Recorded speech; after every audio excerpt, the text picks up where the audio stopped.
Hi guys, it's Melissa. I know, I'm in the shade, I'm in the sun. I have a little situation that I wanted to talk to you about. So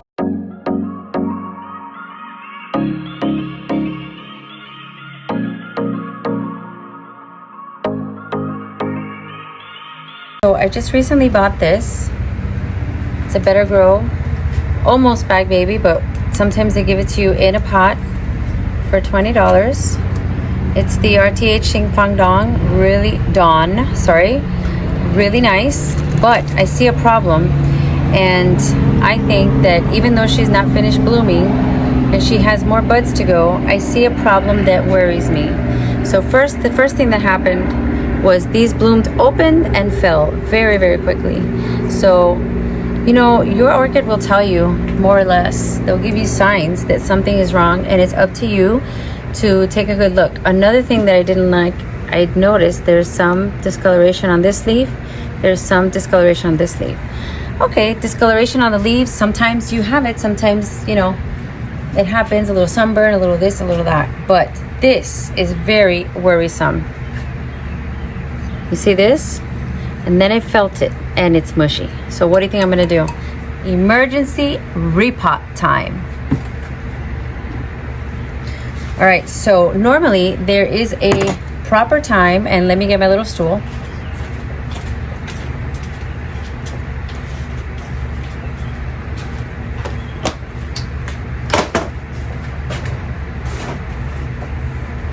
Normally there's a proper time for repotting.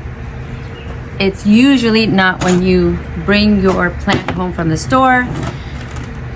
Usually not, but guess what? Emergency repot time, because I see black mushy pseudobulb. Black mushy pseudobulb. That's so much fun. I just take my and I'm gonna spray it down. I always spray it down with Phalaenopsis. Come on out. Phalaenopsis 20, guys. Every time I'm gonna use a surface, I spray it down, I wash it down. You never know. And this will help. It will help. Phalaenopsis has a lot of good qualities for a lot of things. So, just preventative. Always wash your tools. Some people do it with alcohol, and I do it with alcohol, but then if there's something like this, after this, I'm gonna torch these. I'm gonna torch them. So let's see what's going on here. Let's see what's going on. So,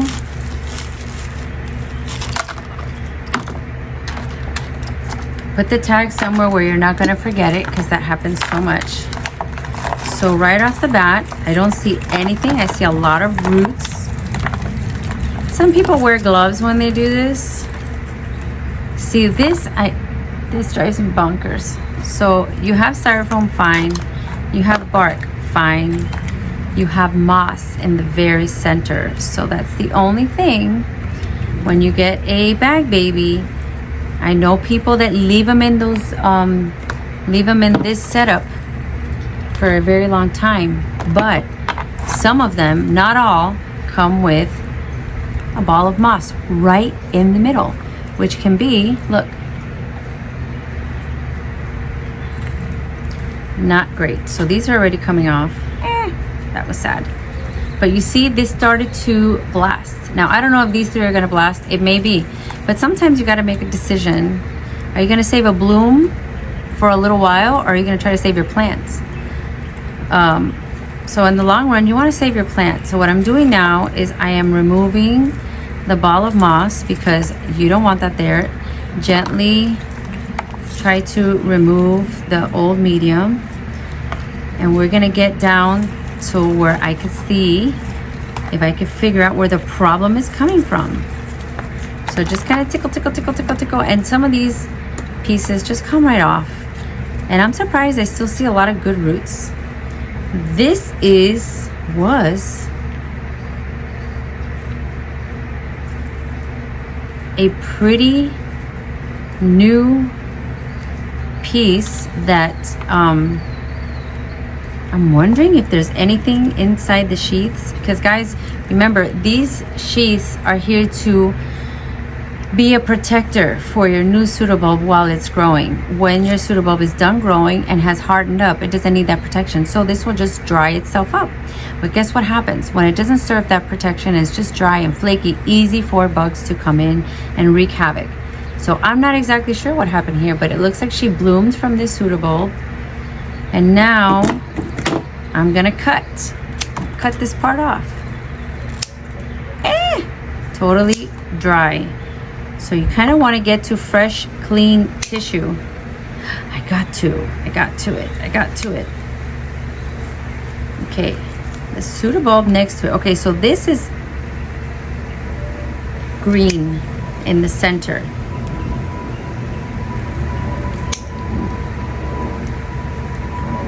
Green in the center.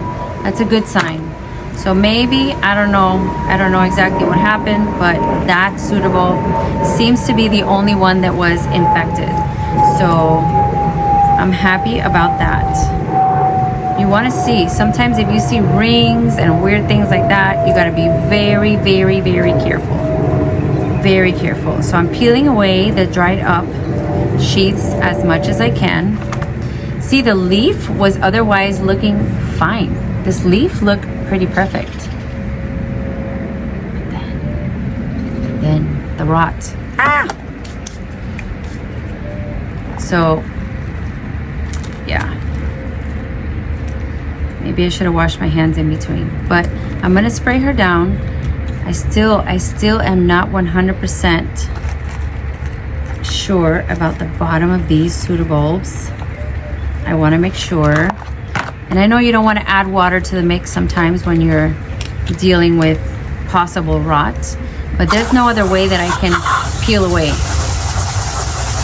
and clean. And this is, remember, this is an emergency situation. See that I just found more moss. More moss. And I definitely don't want to stick her in a pot with moss.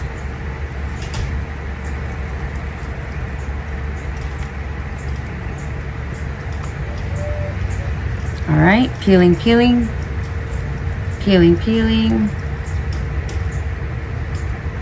I believe that the proper thing for me to do, but I don't know if I'm going to be able to do it. I take the risk of losing. Woo. All right, this pseudobulb looks questionable, so I'm going to cut it. It seemed fine. But it had a little bit of black marks on it, so why take the risk? She has a lot. This is a pretty big bag baby. She has a lot. Everything else looks pretty good.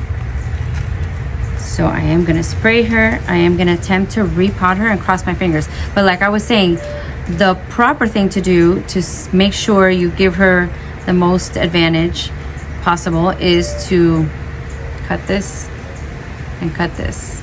But it's up to you. You take the risk of possibly losing the plant. I just got her. I don't have any sentimental feeling for her yet. So I'm going to take the risk. I'm going to leave it as it is. I'm going to try to pot her up like this after I spray her. I kind of have the perfect pot to do so. This is from Bang Jong. So I think that's what I'm going to do. I'm going to spray her. If there's any roots that are like hanging by a string, you can remove that. Remove that. Don't take the chance. Okay? So I don't think there's anything else that needs to be removed. I cleaned my bulbs. There's no sign of pests, any kind of infestation, no scale. I definitely can't see anything else on the flowers that will indicate thrips, the evil thrips. I don't see it. I don't see it. So, you know, I guess it happens. Maybe there was a wound and bacteria got in there or whatever, but I believe I've caught it in time. I've cut to the clean tissue. So what I want to do is I'm going to spray her, and then I'm going to add my trusty cinnamon, where that kind of just seals things up. So let me get my spray. I have all my sprays ready to go. Spray, spray, spray. So I don't think that I'm using the same one. I have like 5 of these. I have one for my fungicide, I have one for insecticide, I have one for Physan, I have one for fertilizer. They're all labeled. I know some of you are like, she just pulled that one out and said it was Physan. Well, no. So how I'm going to attach her is by the rhizome. And you know what? I may even leave her with a few rocks on top and mostly bare root and give her a chance to breathe. So I'm going to take a zip tie, pass it through the holes, and secure your orchid. You do not want a wobbly orchid ever. Ever. What's that saying? A wobbly orchid is a dead orchid. I know, how dramatic. It's so dramatic. Just like my hair. My hair and the humidity is drama. It's drama. So put her in a way where the zip ties can kind of grab her by the middle, by the center. And I'm not even gonna worry. Let's have her close to this edge, close to the other edge. I'm not gonna worry about that right now. I'm gonna just settle her in. I'm gonna settle her in. Of course, I'm gonna wash my hands. I'm touching her right after I sprayed her. Pull the zip tie carefully, little by little, because you don't want to be hurting those roots. Okay. I almost forgot about my lizard. This is being filmed right after the lizard debacle. That, yeah, I'm sure that's going to be funny. It's okay. You guys can laugh all you want. I give you permission. But I hope it's not getting comfortable. Okay, so where I have cut, I'm going to add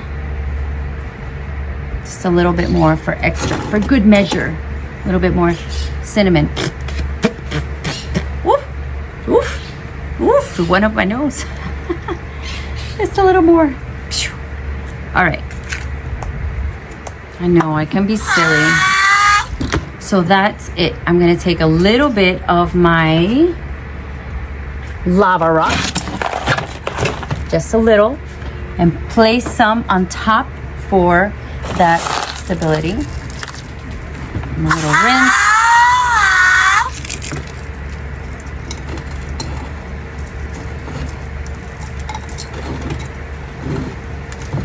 It's where you can play around, move her, tighten her if you need to.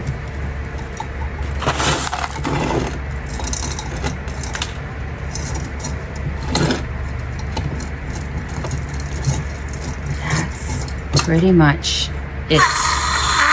Now we wish her well. We put her tag back in, and I hope that emergency surgery will work. I don't know where that came from, but sometimes, guys, with orchids, you learn that you gotta act quickly. You can't sit here and give it a week and ponder, because if it's something like black rot, it'll get your orchid quickly. It will spread to the pseudobulbs, and then before you know it, you literally have no orchid.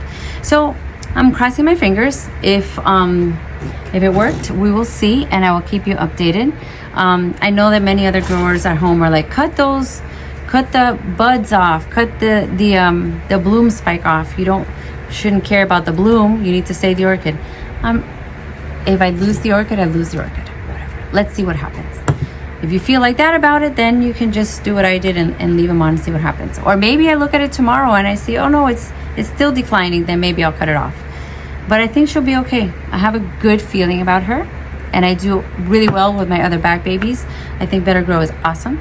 And sometimes it happens. Sometimes it's at a store for too long or whatever, and it happens, and you gotta jump in and do everything you can. So I hope you enjoyed this video. I hope you learned something. Let me know in the comments if you did learn something, or if there's something that I didn't mention and maybe you know and I should know. Let me know, and I will see you next time. Make time for things you love.